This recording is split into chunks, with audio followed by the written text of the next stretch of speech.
Kisah seorang kakek 78 tahun di Kediri, Jawa Timur viral di media sosial. Kakek bernama Mbah Katimin itu kehilangan kambingnya usai ditipu oleh orang yang berpura-pura menjadi pembeli. Kisah Mbah Katimin lalu banyak dibagikan di berbagai grup yang ada di Facebook. Salah satunya di grup Wong Wong Ngadiluwih. Pada keterangan unggahan disertai foto itu terdapat keterangan bahwa kakek tersebut kebingungan mencari orang yang berpura-pura membeli kambingnya. Pencarian itu dilakukan karena pembeli yang tidak diketahui identitasnya tersebut belum memberikan uang penjualan kambing sebesar 1 juta rupiah. Namun hingga pasar bubar, kakek tersebut tidak kunjung menemukan sosok pembeli yang membawa kabur kambingnya. Koordinator Divisi Peduli Wong Wong Ngadiluwih, Toma Rohmat Buana mengatakan dari hasil penelusuran timnya, terungkap kakek tersebut adalah Katimin 78 tahun warga dusun Karanglo, Desa Tales, Kecamatan Ngadiluwih.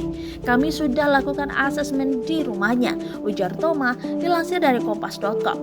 Kedatangan mereka ke rumah Katimin adalah untuk memastikan cerita yang beredar. Selain itu, mereka juga mengantar bantuan untuk kakek tersebut.